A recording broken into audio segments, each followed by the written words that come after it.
A paz do Senhor, amados irmãos, tudo bem? É um prazer estarmos juntos uma vez mais quando estamos gravando a nossa 7ª lição, que tem como título O Amor Não É Invejoso. Eu sou o pastor Valmir E eu sou o Nicolas. e vamos juntos nesta lição que com certeza vai ser mais um momento muito importante. Na lição passada, nós falamos que o amor não arde em ciúmes e hoje nós vamos ver que há uma semelhança entre o ciúme e a inveja, mas no decorrer da lição nós falaremos sobre isso. O texto do dia fala, Nicolas. O amor é sofredor, é benigno, o amor não é invejoso. O amor não trata com leviandade, não se ensoberbece. 1 Coríntios capítulo 13, versículo 4. A nossa leitura bíblica em classe está em Gênesis capítulo 37, versos 13 e depois 15 a 20, 23 a 28. Nós vamos fazer menção de alguns destes versículos, começando no verso 13, diz assim: Disse, pois, Israel a José: Não apacento teus irmãos junto de Siquém? Vem, e enviar-te-ei a eles. E ele lhe disse: Eis-me aqui. E achou um varão, porque ele andava errado pelo campo, e perguntou-lhe o varão, dizendo: Que procuras? E ele disse: Procuro meus irmãos, diz-me, peço-te onde eles apacentam. E disse aquele varão: Foram-se daqui, porque ouvi-lhes dizer: Vamos a Dotã. José, pois, seguiu seus irmãos e achou-os em Dotã. E viram-no de longe, e antes que chegasse a eles, conspiraram contra ele para o matarem. E disseram uns aos outros: Eis, lá vem o sonhador mor. Vinde, pois, agora, e matemo-lo, e lancemo-lo numa destas covas, e diremos: Uma besta fera o comeu, e veremos que será dos seus sonhos. Depois você faz as demais leituras, mas acredito que você já conhece a história de José, quando ele sonha, e o sonho dele incomodava os seus irmãos a ponto deles procurarem de alguma forma tirar a sua vida. Mas Deus não permitiu que a vida de José fosse tirada, mas que ele fosse vendido, e assim nós vamos ver no decorrer da lição, tá certo? 3 são os objetivos que nós vamos abordar ao longo desta lição. Primeiro, abordar as nuances e os perigos da inveja. Segundo, orientar sobre como lidar com a inveja. E por último, mostrar o amor como antídoto contra a inveja. Vamos lá então, Nicolas. Eu vou fazer a introdução e depois você entra já no primeiro tópico. Diz assim: a inveja é um sentimento inerente ao homem, ou seja, a inveja faz parte da natureza do homem, sendo que da natureza caída do homem. Porque a natureza caída sofre a influência do pecado, ela é pecaminosa, sendo uma das obras da carne citada em Gálatas capítulo 5, versos 19 a 21. Abrange a mente e, consequentemente, contamina todo o ser. Porque vai abranger a mente, vai trazer à mente algum tipo de sentimento de confusão, e nós sabemos que usamos muito a questão do coração, e a mente vai jogar para a corrente sanguínea, e daqui a pouco toda a parte sentimental está também sendo afetada por esse mal que é muito pernicioso e pode trazer prejuízos incalculáveis à vida das pessoas que nutrem a inveja. Vamos lá então. Sobre a inveja, etimologia da palavra. No grego, o termo utilizado para indicar a inveja é pótonos, nome designado a um deus da mitologia para representar a inveja e o ciúme. A palavra inveja, porém, no latim, invidia, tem um significado forte e real, pois identifica ter desprazer na felicidade do outro. O invejoso pensa: se eu não posso ter, ninguém o terá. Muito bem. Aí eu estava olhando aqui, e eu peço até perdão a vocês, porque às vezes quando tem alguma palavra tanto grega quanto hebraica, e às vezes a gente não pronuncia do jeito que deveria. Mas quando eu li aqui, eu entendi talvez como pítonos, eu lembrei daquela cobra. Eu lembrei da piton, que pode ser uma variante desta palavra, e a ideia da inveja seria mais ou menos, né? por mais que a cobra seja bonitinha, por mais que ela seja linda, até atraia os olhares, dá bobeira para ela, para você ver o que vai acontecer. Se ela não vai, mesmo que de repente ela não pique, porque aquelas que são venenosas, elas vão promover a picada, mas tem aquelas que não picam, mas ela vai te amassando e quebra todos os ossos. Então aquele que tem inveja, ele procede dessa forma. Ele tem uma aparência, às vezes, de amizade, que é amigo, mas na verdade, esse sentimento, ele é corroído, porque ele não tem prazer em ver o outro feliz. A inveja é isso, ele não tem prazer de ver a outra pessoa sendo feliz. O ponto 2 diz assim, os 3 elementos da inveja. Richard Dort, em seu livro Orgulho Fatal, fala que a inveja possui 3 elementos que dirigem todo o sistema do mundo. Primeiro, a concupiscência da carne, a concupiscência dos olhos e a soberba da vida. Segundo ele, a concupiscência da carne produz cobiças, ódios e rivalidades invejosas. Sabe, quando a pessoa, ele olha, ele cobiça aquilo que é do outro. Então ele vai fazer de tudo para poder ter aquilo que é do outro. E se não, ele também não se contenta. Ele não se contenta, ele quer ter ou quer ser. E a concupiscência dos olhos faz surgir luxúrias, cobiças e práticas malignas. É aquilo que a pessoa olhou, desejou, e quando deseja, comete todas as falhas, todos os erros. E por último, vai falar acerca da questão dos olhos, né? E a questão da soberba da vida, que traz o que? Arrogância, da justiça própria, do desejo de poder, ou seja, se me beneficia, o outro não estou nem aí, não quero nem saber. O importante é para mim, me dá prazer, me faz bem, então não tem problema. Ah, mas o outro, cada um segue a sua vida. Então quem pensa dessa forma, ele deixa dominar-se por esta soberba de achar sempre que ele é o melhor. A soberba e o orgulho foi a queda de Lúcifer, que era o anjo de luz, o anjo que assistia diante de Deus, ou o arcanjo que assistia diante de Deus. Mas, devido à soberba de querer ser, de querer receber a adoração que Deus era para Deus, então ele vai ser expulso das regiões celestes. 1:3 fala, diferenciando os sentimentos. A inveja é um sentimento que pode ser confundido com outros. Vamos lá. Inveja x ciúme. Embora sejam parecidos, possuem uma grande diferença. O ciúme está ligado ao medo de perder algo que possui, já a inveja é o sentimento de desejo pelo o que a outra pessoa possui. Tá vendo só? O ciúme é o medo de perder o que ela tem. Ah, eu tenho ciúme, então eu tenho medo de perder.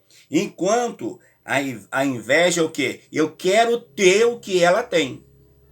Eu quero ter o que ela possui. E o ciúme, eu tenho medo de perder aquilo que eu possuo. Então, são bem parecidos, mas diferem. Um tem medo de perder e o outro quer se apropriar daquilo que é do outro.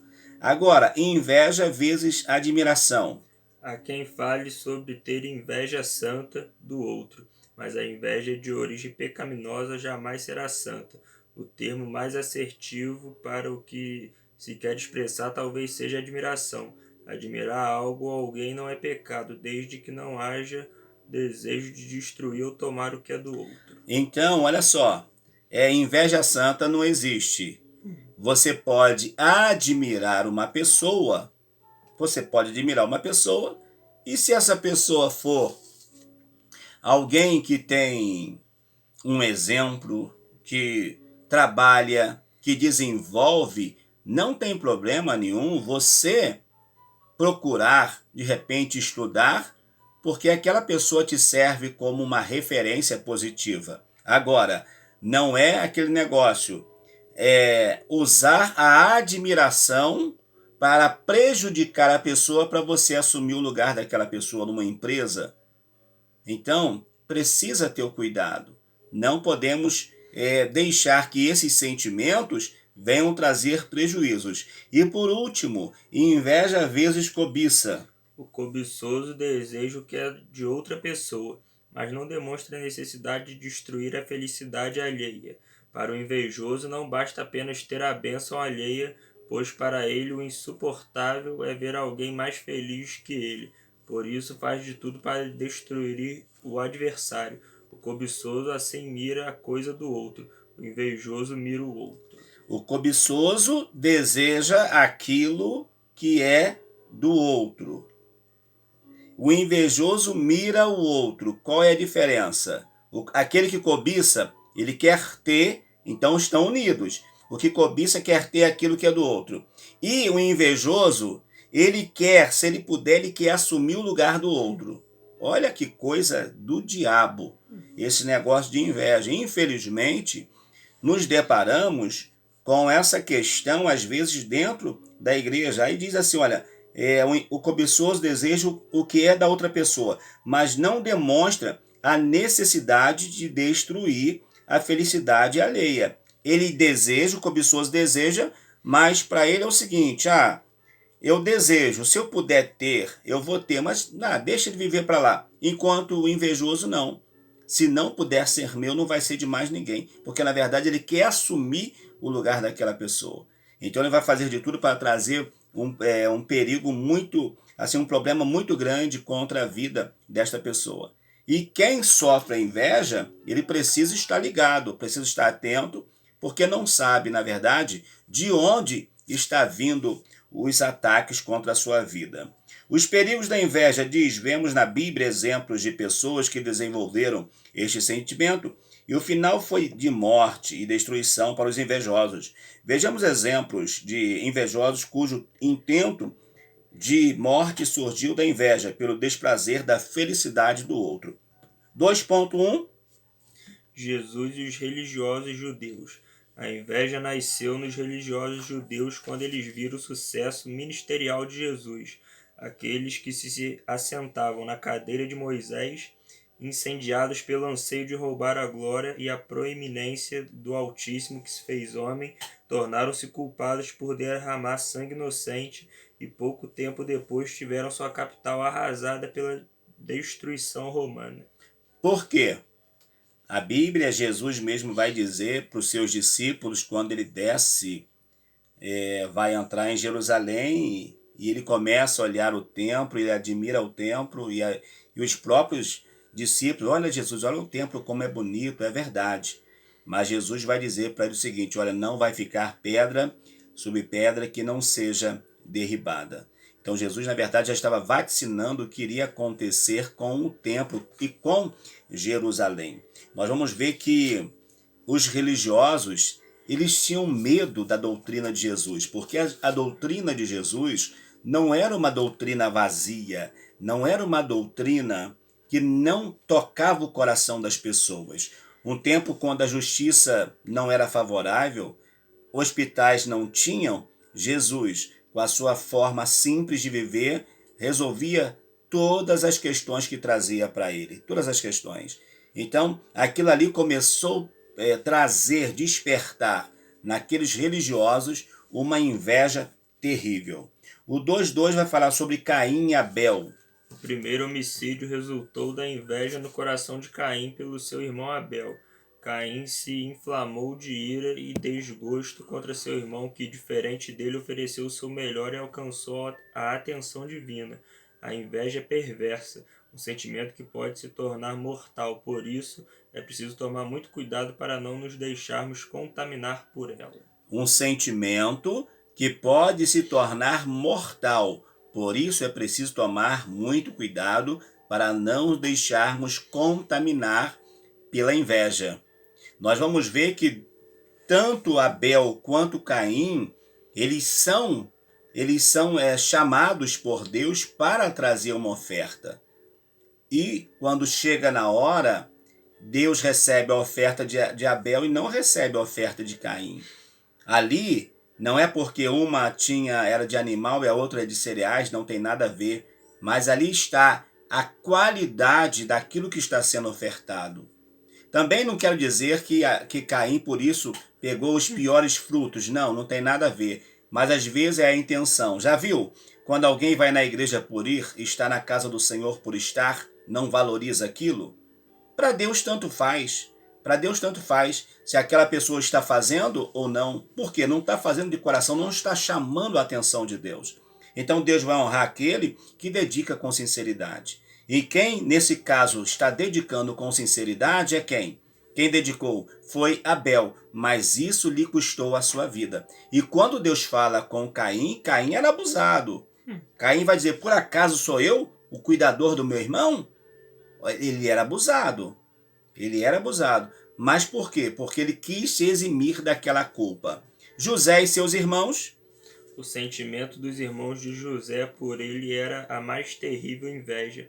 Ele era o filho amado de Jacó que recebeu uma linda túnica, a prova de sua preferência paterna. Desse sentimento brotou a obsessão de destruir José. Para enganarem Jacó, a túnica foi molhada em sangue de um animal e levada até ele. Os irmãos não queriam a túnica para si, apenas não queriam ver a felicidade de José.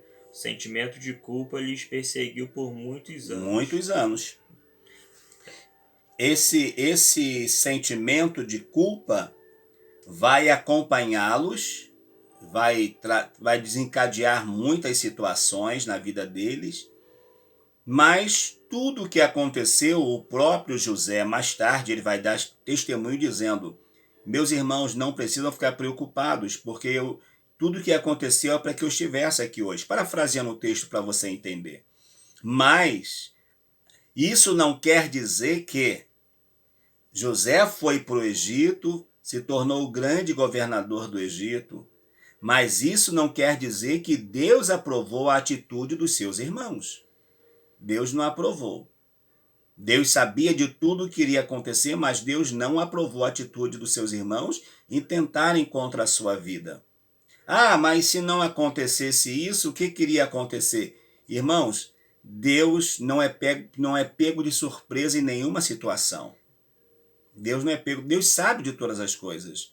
Deus tinha um meio para fazer, um meio para realizar. E às vezes nós pensamos de um modo, mas Deus tem o seu meio para estar fazendo. Não seria necessário aquele homem passar o que ele passou. Mas, por misericórdia, Deus honrou ele em casa, com seu pai e seus irmãos, vai honrar ele na casa de Potifar, vai honrá-lo na prisão e depois vai honrar diante do grande Faraó. O 3 vai dizer, lidando com a inveja. 3.1 Reconheça o sentimento. O coração do ser humano é a origem de todos os tipos de males e entre eles está a inveja. Por este motivo, todas as pessoas em algum momento da vida irão senti-la.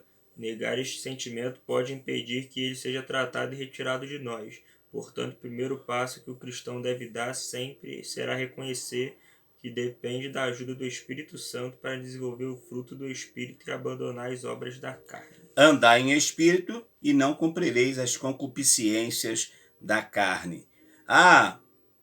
Para que eu seja diagnosticado e receba um remédio, o médico precisa descobrir qual é a enfermidade. Então, se eu entender que eu estou nutrindo ao longo da minha vida uma inveja, e isso começa de repente quando criança e vai na adolescência, e vai na juventude, e vai crescendo, então eu preciso saber, não, esse sentimento não está legal, para que de alguma forma eu seja tratado. E como eu serei tratado? Eu preciso de repente de um acompanhamento psicológico, de alguém que vai me ajudar a libertar desse sentimento, para que esse sentimento não cause traumas piores. Então eu preciso reconhecer. Agora, se eu ficar negando, de repente esse sentimento vai me dominar. E quando eu perceber, aí é tarde demais. O 3.2 diz, evite se comparar. A inveja trabalha no âmbito da mente, desencadeando pensamentos quase incontroláveis de comparação e rivalidade. Infelizmente, as comparações estão presentes na vida do ser humano. Por isso é preciso entender que cada um é diferente. Não é o fato de alguém saber cantar e o outro não, que fez aquele cantar melhor do que este. Para Deus, cada um tem o seu valor, dons e talentos para desempenhar em seu serviço. Maravilha, olha só. É, aqui a questão vai além de eu olhar alguém, fulano canta bonito, se eu conseguisse cantar assim, né? Não tem problema nenhum. O irmão prega, que bênção. Agora, eu pensar assim, poxa vida, se eu estiver lá, eu ia fazer melhor. Se eu fosse o cantor da festa, eu ia cantar melhor. Se eu fosse o pregador, ia ser fogaréu puro. Aí eu estou fazendo o quê? Eu estou começando a comparar, e o interessante, o invejoso ao comparar, se ele não tiver cuidado, ele já é ruim porque é invejoso. Ele está sempre dizendo que ele é melhor do que o outro, ele é melhor do que o outro. Eu tenho 3 meninos, na verdade um menininho, olha o tamanho do menino. Mas o que eu sempre falo com eles, o seguinte: esse negócio de ser melhor do que os outros, isso não funciona, não dá. Por quê? Porque nós não somos melhores. Eu posso ser melhor em uma determinada área, mas vai vir o outro e vai ser melhor na outra área. Então não existe isso de eu achar que eu sou melhor. Eu canto melhor, eu prego melhor, eu ensino melhor. Não existe isso. Isso é vaidade. Isso é sentimento humano que precisa ser trabalhado. Agora, uma coisa que você deve fazer, e recai sobre mim também, sobre o Nicolas. O que nós vamos fazer, precisamos fazer o nosso melhor, mas não para uma competição. Competição é se nós estivermos num reality show. Não estamos, então não há competição, mas devemos sempre fazer o nosso melhor. Agora, cuide bem das emoções. É muito importante que não nos deixemos levar pelas emoções, pois elas são passageiras, irracionais e podem nos conduzir a atitudes impulsivas. A Bíblia nos garante que o Espírito Santo ajuda as nossas fraquezas. Por isso, ore e peça a ajuda do Senhor. Cuidar das emoções implica equilibrá-las com a razão, com o auxílio do Espírito. Muito bem. Então, cuide das emoções. Nós vimos que esta questão dos sentimentos, ele atua onde? Atua no campo da mente. Então, as emoções também estão no campo da mente. Vai trabalhar e vai desencadear muitas coisas. Então, precisamos cuidar das nossas emoções. Não podemos deixar, por exemplo, algo que fizemos que soou de forma negativa se transformar em um câncer na nossa vida. Algo que pode até produzir a morte em nós. Vamos cuidar das emoções. E, no nosso caso, que somos cristãos, não existe pessoa melhor para cuidar das nossas emoções do que o Espírito Santo de Deus. Agora vamos lá. O 4 vai falar sobre o amor é o antídoto. 4.1 O amor deseja o bem. O verdadeiro amor ágape não se aborrece com a felicidade ou conquista do próximo, seja ele quem for. Muitas vezes, assim como o salmista Asaf, possuímos um senso de justiça, determinando quem deve ser próspero ou não. Mas Deus fez o sol para nascer sobre os justos e injustos. Isso é muito sério. E nós estamos vivendo algo parecido na nossa nação. Eu não quero nem entrar em detalhe. E às vezes a gente começa a pensar, mas poxa vida, Deus está permitindo, Deus está deixando. Enfim, às vezes nós queremos usar a nossa justiça para tentar dizer até que Deus está errado naquilo que ele faz. Asaf, ao contemplar que pessoas estavam sendo abençoadas, ímpios estavam sendo mais prósperos, ele então vai ficar de uma forma assim muito decepcionado. O salmista vai ficar decepcionado, mas Deus vai dizer para ele: meu filho, fique tranquilo, porque o que eles recebem só para essa vida, e você não, você está recebendo para a vida eterna. Então o amor precisa trabalhar tudo isso nas nossas vidas. O amor não é fingido. O amor verdadeiro não é fingido. É muito comum que o invejoso simule amor por alguém próximo. Pode ser um grande amigo ou até mesmo alguém da família. Mas Paulo, em sua epístola aos Romanos, diz que o nosso amor não deve ser fingido, mas antes sincero, cordial e fraternal, valorizando o próximo. Muito bem. Então nós vimos o quê? Que o amor não, o amor, se ele for fingido, vamos dizer assim, se a pessoa fala que ama e não ama, É igual o tamanduá. Volta e meia a gente fala sobre o abraço do tamanduá. Você já ouviu falar no abraço do tamanduá? Não, não ouviu não? O tamanduá, ele é maravilhoso, que ele gosta de dar o abraço para apertar. E a estratégia dele mesmo é essa. É apertar, por exemplo, o tamanduá, então, ele abraça o animal que está perseguindo ele. E o que ele faz? Ele dá um abraço e a linguinha dele é dividida. Então, o que ele faz com aquela linguinha? Ele pega a linguinha e enfia no nariz do seu oponente. E ele, então, aquele animal vai morrer sem ar. Então, esse abraço tamanduá, quando alguém fala de abraço tamanduá, você entenda por quê. Porque é um abraço perigoso. Não é um abraço de amigo, um abraço vai fazer mal. Parece até o beijo que Judas deu em Jesus. Ah, olha, mas quem é Jesus? Aquele que eu dei um beijo. Que beijo terrível foi o de Judas, né? Demonstrou, fez de conta que amava, mas usou de fingimento. Então, aquele que finge, eu vou dizer aqui, você vai gravar e você pode até dizer para alguém. Aquele que finge amar, mais cedo ou mais tarde, a máscara dele vai cair. E ele vai revelar quem ele é de verdade. Espero que tenha tempo para arrependimento. O 4.3 fala sobre o amor perfeito.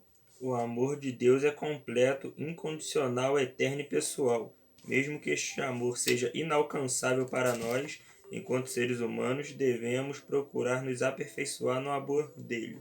O amor como o dom supremo, como um caminho ainda mais excelente relatado apaixonadamente em 1 Coríntios 13 pelo apóstolo Paulo. O amor, o exemplo do amor perfeito vem de quem? De Deus.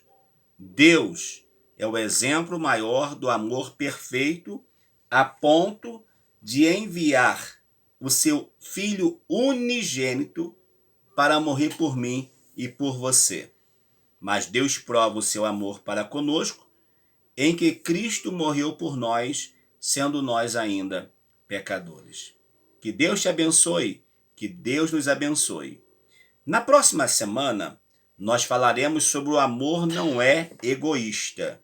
Mas hoje, nós vamos concluir e no final, o senhor Nicolas tem um convite para fazer para você.